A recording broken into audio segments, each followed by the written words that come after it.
Good evening. Here's the news at 9. First, the highlights. Southwest governors visit Lagos. Mall establishment of joint surveillance team to strengthen regional security. Senate for single payment system calls for complete overhaul. On the foreign scene, African leaders set to launch new push for slavery, colonial reparations. And in sports, Super Eagles of Nigeria to play friendly against Russia in June. Now the details. I am John Omoaka.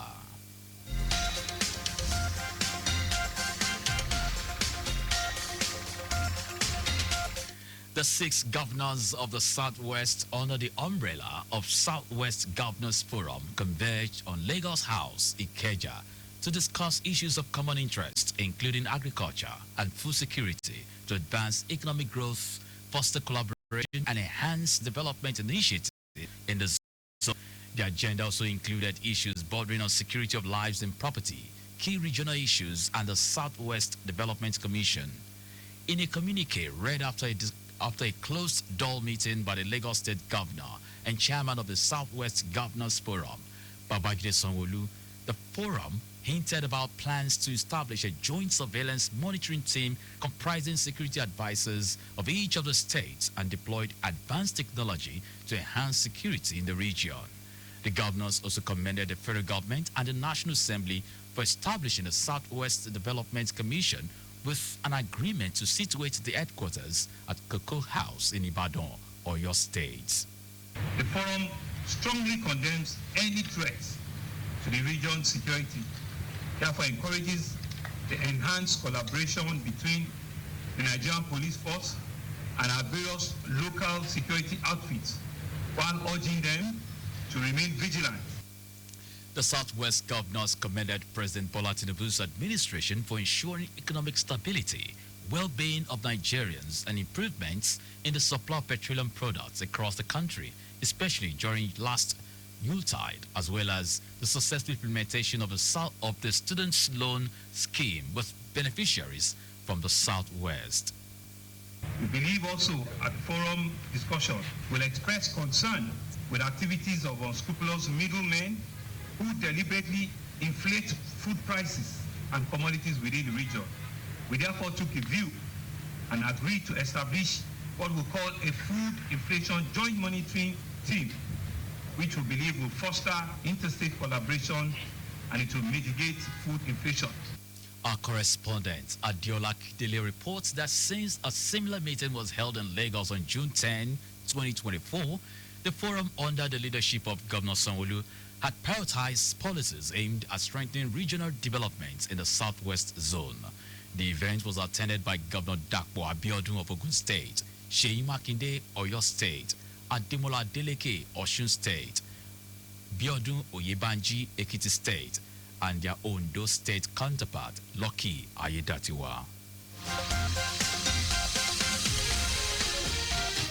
The Lagos State House of Assembly has called on Governor Babajide Sanwo-Olu to direct contractors back to site of the abandoned Bola Ahmed Tinubu Road in Igbogbo Abayeku Local Council Development Area of Ikorodu.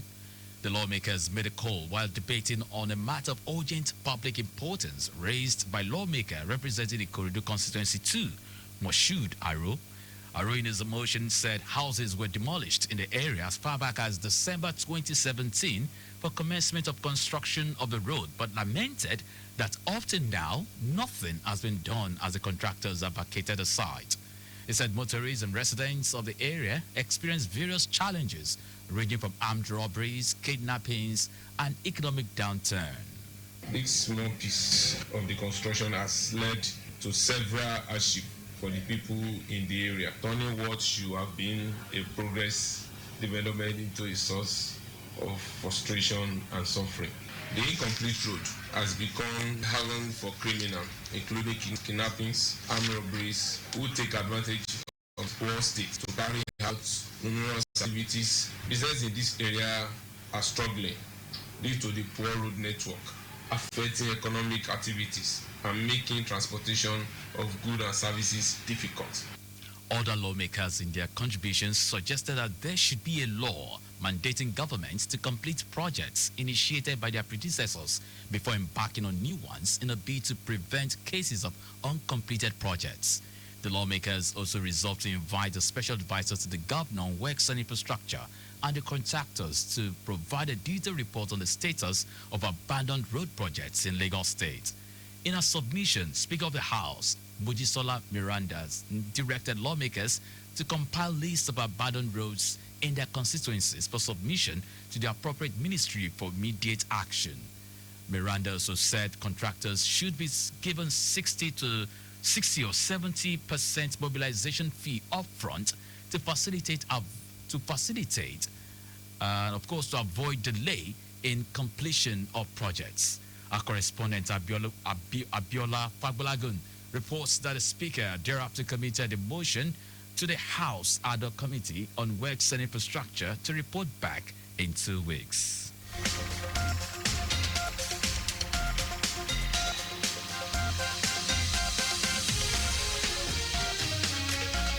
Newly recruited procurement officers in the public service of Lagos State have been charged to contribute their quota towards ensuring good governance in the state by ensuring that the resources available to the state are efficiently utilized for the provision of goods and services for the people. The Director General, Lagos State Public Procurement Agency, Fatai Onofowate, gave the charge while speaking at the opening ceremony of a 2-day induction program organized by the agency for newly converted and newly recruited procurement officers in the Lagos State Public Service. While congratulating the officers for the opportunity given them to serve the state as procurement officers, Onofowate enjoyed them to see the opportunity as a call to service. He pointed out that the inductees must brace up for the challenges ahead and be ready to make sacrifices to keep the state public service vibrant and progressive. The Director General also taxed the officers on the need to make transparency, accountability, and integrity their watchwords in the course of the performance of their duties as procurement officers, adding that they must follow laid-down rules and regulations relating to the public service and public procurement profession. The Nigerian Midstream and Downstream Petroleum Regulatory Authority, NMDPRA, has sealed 7 fuel stations in Kogi State for under-dispensing fuel and unauthorized branding. Kogi State Coordinator of NMDPRA, Olwe Godwin, announced the closures during a press conference in Lokoja. Godwin said it is disheartening to know that some people keep sabotaging the efforts of the system for their own selfish interests, as the authority will not condone the act of cheating the public. He noted that the NMDPRA inspected 50 fuel stations in Kogi, and those found guilty of under-dispensing will pay penalties to the federal government. And now to the rest of the stories. The Senate has criticized the ongoing implementation of the single payment system, describing it as a significant obstacle to Nigeria's economic development. Senate President Godswill Akpabio made this known during the plenary session, expressing concerns that the system was hindering progress. Akpabio also called for a complete overhaul of the system to streamline economic operations and prevent further delays in the nation's growth. Lawmakers also criticizing centralized payments policy, which requires over 700 ministries, departments, and agencies to process payments through a single office. The policy, according to them, has led to inefficiencies, delayed project completions, and diminished public trust, especially in constituencies expecting the execution of critical infrastructure projects. The Central Bank of Nigeria, CBN, has announced that Nigerians withdrawing less than 20,000 naira from another bank's automated teller machine, ATM, will still be charged a fee of 100 naira per transaction. This is according to a document published by the Apex Bank on its website, which provides further information on the new CBN's directive. The directive is part of the newly revised ATM transaction fees to take effect from March 1, as contained in the CBN circular dated February 10. Under the revised fee structure, withdrawals from one's bank ATMs will remain free of charge. while customers using ATMs of other banks will be subjected to a charge of 100 naira per withdrawal of 20,000 naira or less at on-site ATMs. Off-site ATMs, which are positioned outside bank premises, such as shopping malls, fuel stations, and other public spaces, will attract additional surcharge of up to 500 naira per transaction. The Healthy Food Policy Youth Vanguard, HFPYV, has urged the Minister of Youth Development, Ayodele Olawande, to support stakeholders' call for the federal government to raise the tax on sugar-sweetened beverages, SSBs, from 10 naira per litre to 130 naira per litre in the interest of public health. HFPYV, a volunteer group of young Nigerians who advocate for food justice and public health, describe the SSB tax as a pro-people and pro-health policy necessary to shield the youth from the alarming rise in non-communicable diseases caused by excessive consumption of sugary drinks. In a statement signed by Hafiz Adebayo on behalf of the group after its meeting with the minister, HFPYV warns that sugary drinks and ultra-processed food industries targeting Nigerians' teeming youth population with unhealthy food products backed by misleading advertising. The group says the buying of the Ministry of Youth Development, which is Nigeria's leading government organization empowering young Nigerians, is key to checking this indiscriminate exposure of the youth to unhealthy food and drink choices that can jeopardize that future.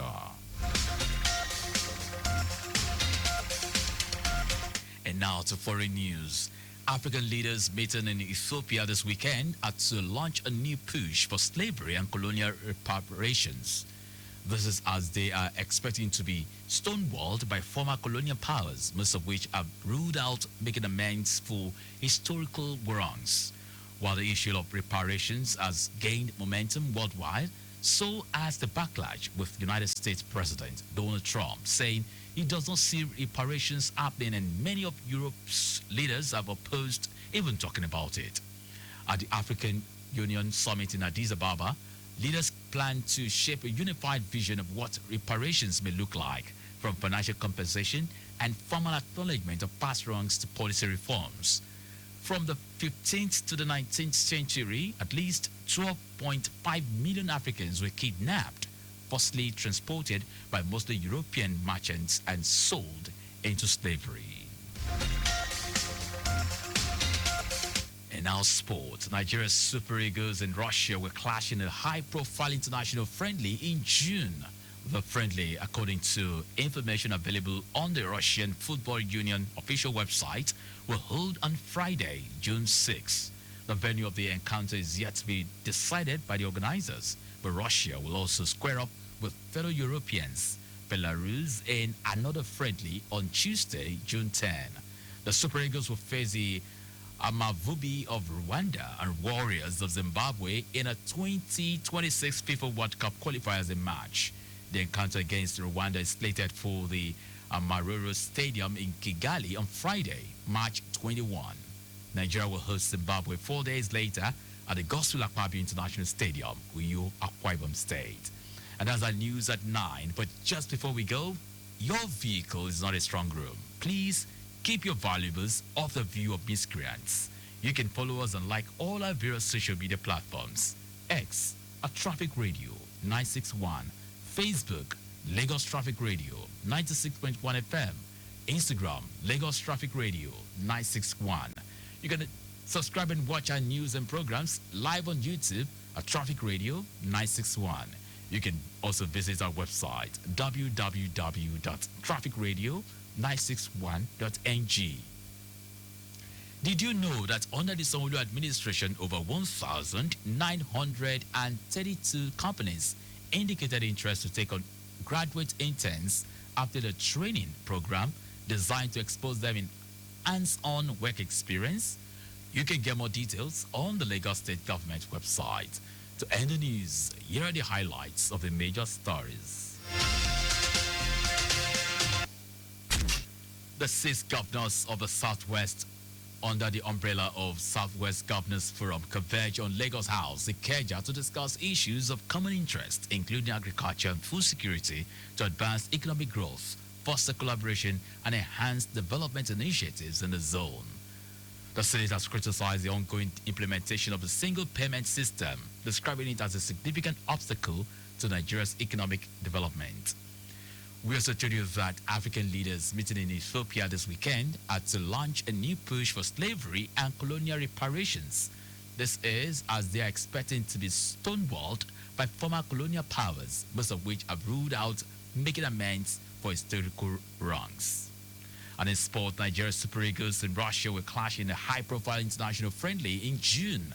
The friendly, according to information available on the Russian Football Union official website, will hold on Friday, June 6. For contact with the newsroom, send a message to info@trafficradio961.ng.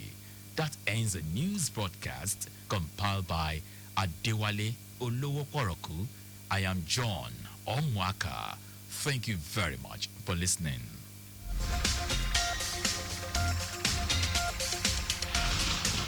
Don't you think it is better to get the updates fast and undiluted